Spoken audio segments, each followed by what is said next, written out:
So, good day everyone. My name is Carl J. M. Tejada, and today I'm going to tackle about the radiation and propagation of waves.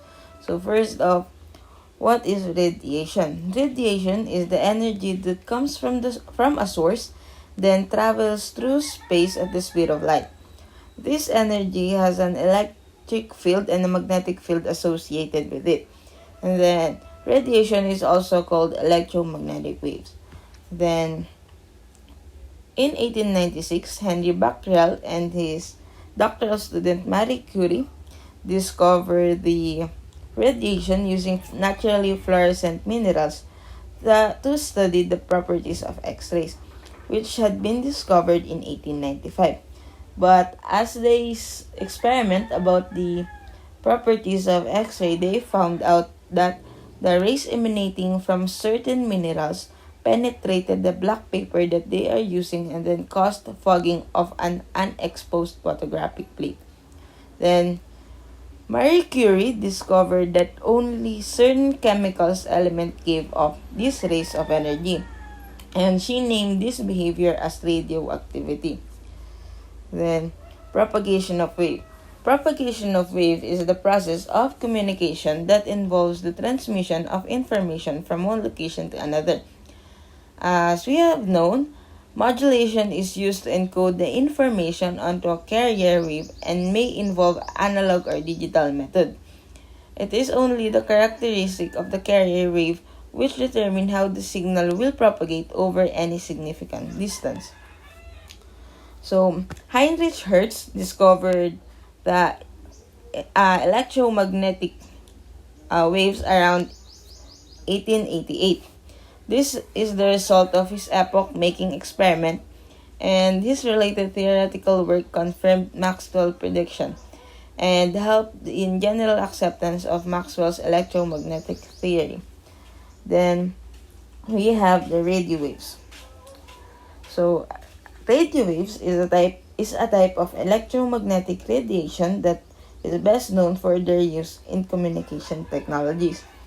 Radio waves has four optical properties, namely the reflection, refraction, diffraction, and interference. So, if we describe or define these four optical properties in simpler form, reflection is the bouncing of radiation, refraction is the bending of radiation, diffraction is the spreading of radiation, and then interference is the combining or the colliding of the radio waves. So to further discuss this, reflection is the bouncing of light as it strikes along a reflective surface. So meaning, when a plane wave encounters a change in medium, some or all of it may propagate into the new medium or be reflected from it. The part that enters the new medium is called the transmitted portion, and the other is the reflected portion. Then the part which it is reflected has a very simple rule governing its behavior. So this is the reflected part, of course, as we can see. This is the reflected part, and then this is the transmitted part. So as we can see, this is the medium, this line here, and then when this incident ray strike this medium, it does reflect to the other side. So that is the reflection of radio waves. The next is the refraction. The refraction is the change in direction of a radio wave as it passes a boundary between different waves. So, meaning, when the wave enters the new medium, the speed of propagation will change. So, in order for it to match the incident and transmitted wave at the boundary, the transmitted wave will change its direction and propagation, as we can see here in the figure.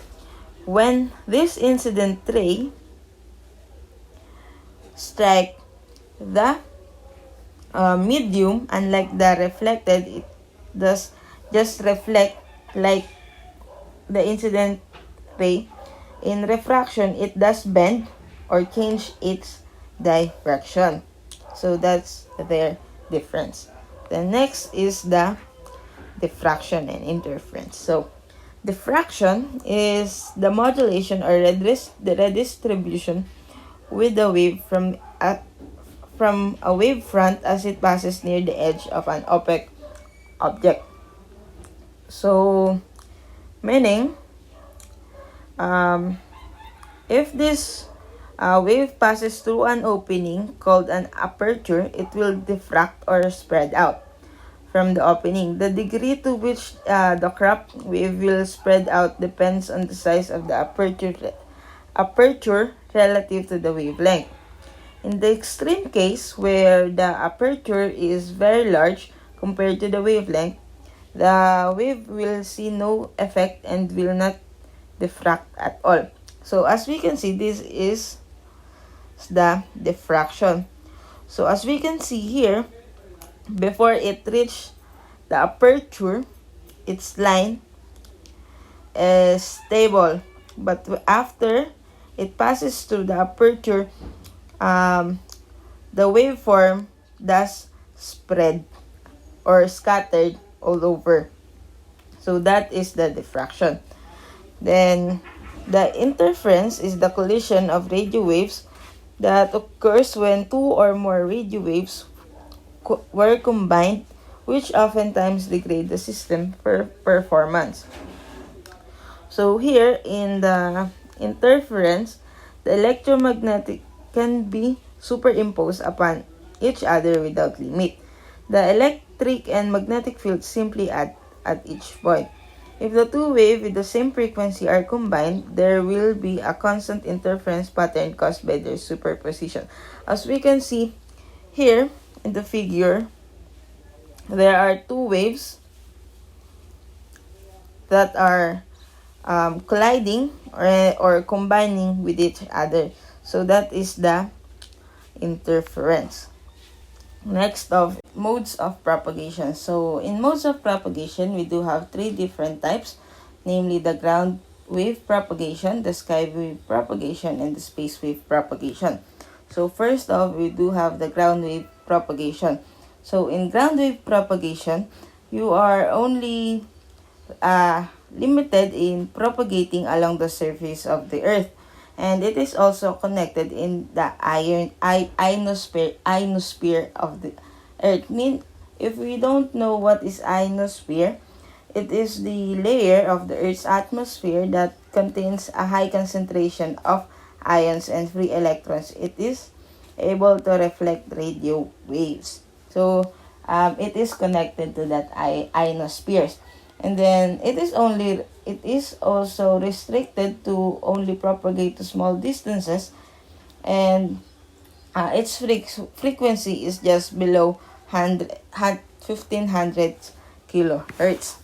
So the reach of the ground wave propagation is very minimal. So as the ground wave propagation fades out, a new wave was discovered, which is the sky wave propagation. In sky wave propagation, it is not connected in ionospheres, but it does reflect in ionosphere. So now it can be it can be used as long distance in a long distance communication, and also its frequency now is ranges between 2 to 30 megahertz. And then the third one is the space wave propagation. This space wave propagation is the most commonly used nowadays because this is the most efficient among the three. So in space wave propagation, the wave that travels directly to transmitting antenna to receiving antenna. So it does not go around anywhere like in sky wave and ground wave. So in space wave, it is now directly traveling from antenna to antenna. So this space wave is also used in in transmission of VHS. VHF. And then also the space wave propagation is also used for the television and other communication system. So that is why